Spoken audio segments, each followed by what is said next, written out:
Bonjour à tous et bienvenue sur Sensation. Depuis plusieurs mois, le livre Dieu, la science, l'épreuve, édité par Guy Trédaniel, éditeur, fait partie des meilleures ventes avec 150 000 exemplaires écoulés. La conclusion de l'enquête menée dans cet ouvrage est qu'il existerait de nombreuses preuves fortes, rationnelles et convaincantes de l'existence d'un Dieu créateur. Pour en parler, je reçois Olivier Bonassi, co-auteur du livre avec Michel-Yves Bolloré. Bonjour Olivier. Bonjour. Pour commencer, je l'ai dit en introduction, votre livre est un véritable best-seller. Quelle est la raison de ce succès d'après vous ? La raison, c'est qu'il y en a deux peut-être. La première, c'est que la question de l'existence de Dieu est une question qui touche un peu tout le monde. Alors souvent, on la met dans un tiroir et on ferme à clé parce qu'on se dit qu'elle n'est pas décidable. Mais justement, le thème de ce livre, c'est de poser comme hypothèse qu'on peut regarder le dossier à frais nouveaux et qu'il y a une réponse qui s'impose. Ça c'est le premier point. Et on pourrait dire que la deuxième raison, c'est que le livre est assez accessible, c'est-à-dire qu'il peut être lu de 7 à 77 ans, on va dire, un peu, en exagérant un peu. Mais disons qu'il a été fait pour être... il y avait deux exigences, qui soient parfaitement exactes sur le plan scientifique et de ce qu'on dit, et puis qu'il soit accessible pour que tout le monde puisse le lire. Donc il n'y a pas de jargon, il y a des images, et c'est fait avec des chapitres indépendants, donc tout le monde peut le lire facilement. Alors ce livre est le fruit d'un travail de plus de 3 ans avec Michel-Yves Bolloré. Comment s'est faite votre rencontre et votre collaboration pour ce livre ? Alors la rencontre, c'est une histoire un peu longue, je vais essayer de résumer très vite. Moi, quand j'étais jeune, j'étais pas croyant, donc à 20 ans, j'ai découvert les raisons de croire rationnelles, ça m'a beaucoup surpris. Et puis donc ensuite j'ai changé ma vie pas mal. Et à un moment, j'ai fait une vidéo qui s'appelait « Démonstration de l'existence de Dieu et raison de croire chrétienne », parce que dans la classe de philo de mes filles, le prof voulait qu'on parle de ça. Et ça a été mis sur Internet, ça a fait un bon succès. Michel-Yves l'a vu dans les premiers. Et il m'a dit, c'est très bien, mais on peut faire beaucoup mieux parce que j'ai travaillé le sujet depuis 30 ans et il faudrait qu'on écrive un livre. C'est comme ça que c'est venu. Donc la question de Dieu et de la science dans la création de l'univers a toujours fait l'objet de débats. Les sources sont multiples pour les deux thèses et se contredisent parfois. Comment cette enquête se pose, Olivier ?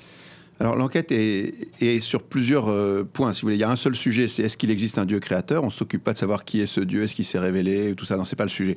Est-ce qu'il existe un Dieu à l'origine de l'univers ou pas ?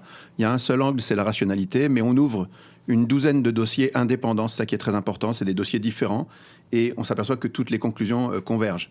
Alors le début de l'univers, c'est un de ces dossiers qui est très important, parce que tous les athées dans tous les temps ont toujours pensé que l'univers était éternel dans le passé, c'est-à-dire que le temps était infini dans le passé. En fait, ça, aujourd'hui, c'est très compliqué d'un point de vue rationnel, d'un point de vue mathématique, d'un point de vue physique, d'un point de vue de la thermodynamique, de la cosmologie, et le Big Bang est une illustration du fait qu'il y a un début, si vous voulez. Donc, pour plein de raisons qu'on n'a pas le temps de développer, mais qui sont dans le livre, on peut montrer qu'aujourd'hui, c'est très, très compliqué de penser qu'il n'y a pas de début à l'univers. Or, s'il y a un début au temps, à l'espace et à la matière, qui sont liés, Einstein nous a fait comprendre que le temps, l'espace et la matière sont liés. Si vous voulez, il en a eu l'intuition, il en a fait une théorie, il l'a mis en équation, il y a eu des prévisions, et maintenant ça a été vérifié, tout le monde est d'accord. Le temps, l'espace et la matière sont liés. S'ils ont eu un début, ça veut dire que ce qui a fait émerger ce début, la cause, elle est forcément par définition transcendante à tout ça, elle est non temporelle, non spatiale, non matérielle, et elle a eu la puissance de tout créer, et elle a en plus tout réglé pour que les atomes puissent être stables, que les étoiles puissent brûler longtemps et que la vie complexe puisse se développer. Donc pour ces deux raisons-là, le début de l'univers et son réglage fin sont deux arguments extrêmement forts. Justement, vous présentez dans ce livre différentes thèses. Pendant des siècles, tout le monde, peu importe la religion, était d'accord pour dire qu'il y avait un Dieu créateur, jusqu'à un certain moment de basculement où la science s'est également imposée dans la thèse de la création. À quelle période se situe ce moment de basculement ? Alors effectivement, dans tous les siècles, dans tous les temps, les gens étaient croyants, tout le monde avait une religion, si vous voulez. Les athées étaient très rares. Pourquoi ? Parce que quand on regarde l'univers, simplement le fait que l'univers existe, mais simplement aussi le fait qu'il soit ordonné, beau, harmonieux, on se dit il y a quelque chose, il y a quelqu'un derrière.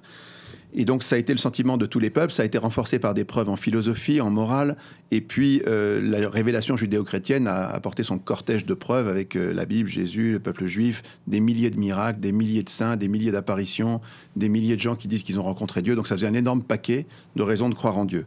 Et puis à un moment, la science a semblé proposer un discours alternatif, un discours qui expliquait le monde sans avoir besoin de recourir à Dieu, donc de Copernic à Freud, passant par Galilée, Laplace, Darwin, à chaque fois que la science progressait, on avait l'impression que la religion était sur la défensive.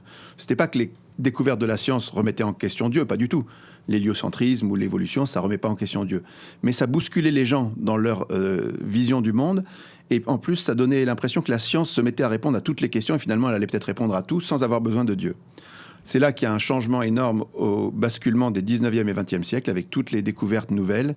Donc la thermodynamique, la mécanique quantique, la relativité, la naissance de la cosmologie, la découverte de l'expansion de l'univers, du Big Bang, de la complexité en biologie et tous les réglages fins de l'univers. Ce qu'on appelle les réglages fins, si vous voulez, c'est le fait que l'univers est dépendant d'un certain nombre de données qui sont des constantes ou des lois. Et si vous changez un tout petit peu les données, la force de gravité ou la vitesse de la lumière ou le poids du proton ou de l'électron, tout se détraque et la vie est impossible. Et ceux qui ont découvert ça, ils étaient devant une énorme surprise. Ils ont dit, mais si ce réglage est là, quelle est la réponse? Pour quelle raison il y a un réglage? Donc il n'y a que deux thèses. Il y a le fait qu'il y a un esprit intelligent derrière tout ça, ou alors il y a, si on n'y croit pas, c'est le hasard. Donc ça veut dire qu'il y a une infinité d'univers, un nombre colossal d'univers. Bon, ça, c'est pour plein de raisons, c'est très très dur à soutenir. Et c'est ce que vous expliquez justement dans ce livre. Lorsqu'on parle de création par l'intervention de Dieu, aujourd'hui, on peut se demander si la croyance en Dieu n'est pas plutôt une affaire intérieure de soi à soi. Qu'est-ce que vous en dites ? Non, justement, c'est ça qui est important. C'est que ce livre, encore une fois, est basé sur la rationalité, c'est-à-dire le logos. Le logos, la rationalité, c'est ce qui permet de dialoguer avec les gens. C'est-à-dire c'est des choses qu'on pose sur la table et tout le monde doit être d'accord pour reconnaître les faits, si vous voulez. Donc, c'est pas du tout subjectif, c'est objectif. Et c'est à partir de raisonnements objectifs qu'on essaie de faire cette enquête. Dans votre livre, vous parlez du règne sans partage du matérialisme sur le monde intellectuel qui jusqu'alors était une croyance comme une autre et qui est en passe de devenir une croyance irrationnelle. Concrètement, qu'est-ce que cela signifie ?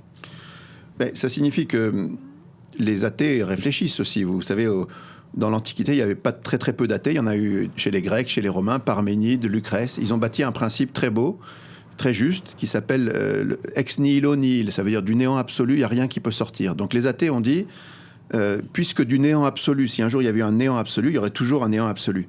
Rien ne peut sortir.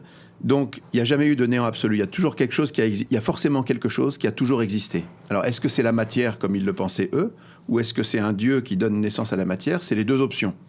Et en fait, l'option de penser que c'est la matière qui a toujours existé, elle est aujourd'hui à abandonner.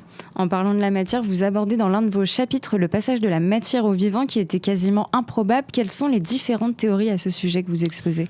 Dans le passé, ça aussi c'est une découverte assez récente, dans le passé, on croyait à la génération spontanée, si vous voulez. Quand on embarquait des sacs de farine sur les bateaux, on les ouvrait 3 semaines après, il y avait des vers, on dit « Ah, génération spontanée ». En fait, Pasteur a montré que c'était pas vrai, mais dans ces années-là, dans le 19e siècle, on pensait toujours que le passage de l'inerte au vivant était quelque chose de très simple. Or, en fait, on a découvert la complexité de la cellule. La moindre cellule, tout être vivant est composé de cellules, des bactéries à l'homme, en passant par toutes les plantes et tous les animaux. Or, en fait, passer de rien du tout à une cellule, c'est extrêmement compliqué. Parce qu'il faut l'ADN, il faut le ribosome, il faut des quantités de protéines. Et tout ça, ce sont des objets très complexes. L'ADN, pour vous dire, la complexité de l'ADN, c'est né spontanément des lois de la nature il y a 3,8 milliards d'années et ça code tout le vivant. Mais l'ADN, la densité d'information dans l'ADN, elle est 44 000 milliards de fois plus grande que ce que l'homme arrive à faire de plus dense au XXIe siècle. Donc vous voyez, c'est une technologie de dingue qui est née juste des lois de la nature. Alors la question, c'est comment ça se fait ? Comment quelque chose de très élaboré peut naître spontanément sans l'intervention d'une intelligence ? C'est difficile de le penser. Le prix Nobel de la physique, Robert Wilson, a écrit la préface de cet ouvrage. Est-ce que c'est important pour vous que ce livre soit approuvé ou en tout cas reconnu par le monde scientifique ? Oui, absolument. Il fait partie des personnes qui ont relu le livre. Lui, il l'a relu que dans la partie scientifique.